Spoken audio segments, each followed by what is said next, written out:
Beautiful. I got the bucket, and unfortunately, the bank isn't open right now. They don't open for another like 45 minutes, and I don't really feel like driving around, waiting, sitting around. On the other hand, I think we can do that. We're gonna go to Tractor Supply and then the bank. That'll work out. On the road again. I don't have what I need. Alrighty, enough messing around. Let's get this bucket off.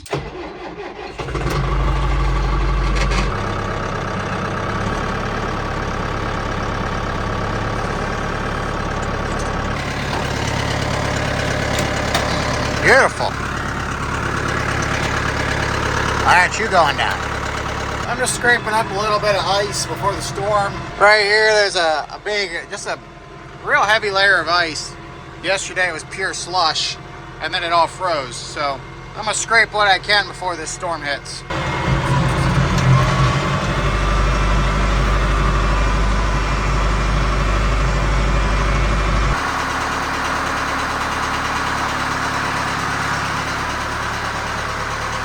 This is the greatest thing since sliced bread. A lot of you are probably like, dude, it's just a quick attach. Get over yourself.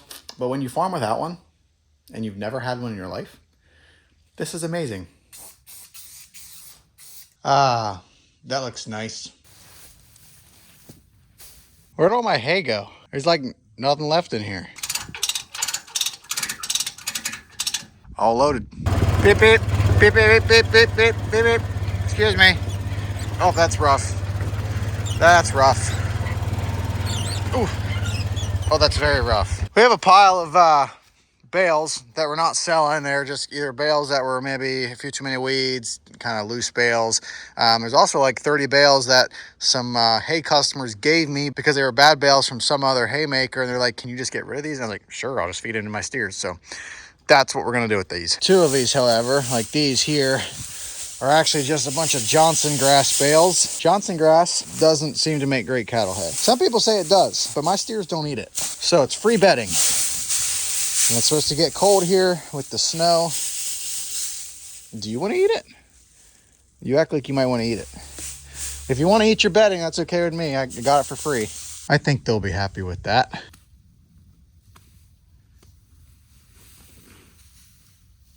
Four different types of hay here.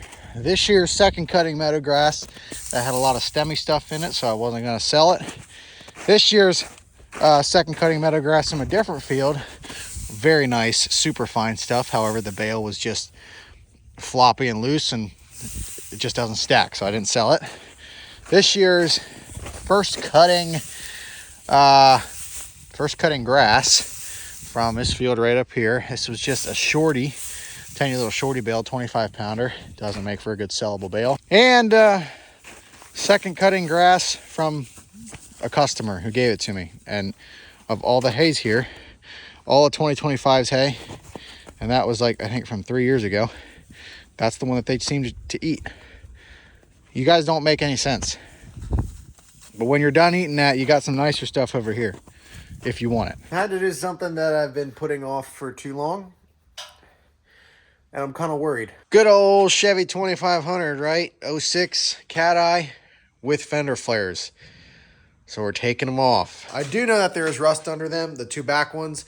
They're not completely shot, but I know that there's rust. I'm gonna take them off. I'm gonna try to clean them up the best I can and then hit them with some paint. I don't think I have any more undercoat left, but we'll try to hit them with some black paint.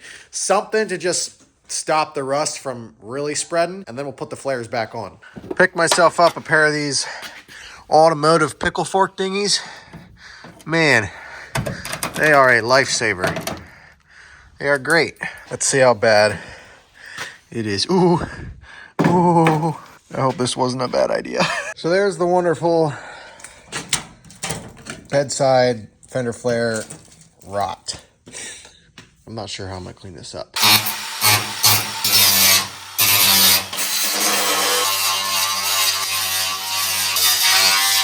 All right, let's seeth what layeth behind this dooreth.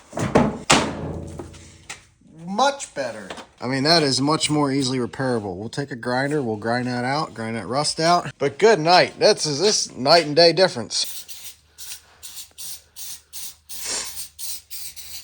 This is a really nice truck. I do love this truck. However, my Ford that I had before this was an equally nice truck. I had a 6.0 diesel. It was a extended cab, which was kind of the main reason for getting rid of it. Extended cab, and it had problems.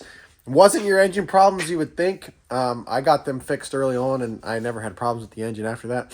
But it was just little things here and there that were nickel and diming me. And so I just decided to get rid of it. And then because I was getting married, I wanted to get a crew cab. However, the biggest thing that disappoints me about this truck and that truck was that Ford last summer at the beginning of hay season, I took the bed off to replace the bed rails to get it inspected. And while I had the bed off, I basically did a frame off from the cab back, sanded it down, rust preventative, undercoated it, and then I undercoated the frame all the way up front by laying underneath of it. It wasn't a frame off, but the back half was a frame off.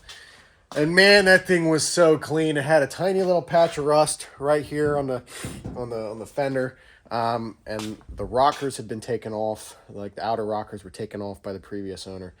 But it was a super clean truck, and that was really nice about it. And when I had that truck, I got this box of rust preventative and undercoat. This is whatever I have left, RP 342 rust preventative, and then the actual undercoat was the RP 342. If I can take it off here, black, fast drying, protective wax coating. Really nice stuff. And it was like an $80 box, and I used it all in that other truck, and then I got rid of it. So if you want to use some of this stuff yourself, I'll put a link in the description. I really like that stuff. Fortunately, I have some of that rust preventative stuff to use on here. But for now, we're just going to hit it with some Rust-Oleum black paint. We do have to let this stuff dry, however. Man, oh, day God is good. Look at that. I just finished delivering hay. It is 5:30. I have had a sneezing fit all day since I loaded that hay, but you know, we're driving. It's Friday night. Go back to the farm and find some food to eat because I'm hungry. Anyway, that was today's day in the life. It wasn't a very long video, but hopefully you enjoyed. Some days are busier, some days are slow like today. That's how it goes. Well, we got some snow, about 8 inches. That's a lot less than what they were kind of calling for, which is to be expected. It's Pennsylvania, right? Anyway, it was still a snowstorm, so we're cleaning. And I'm teaching my wife how to plow snow.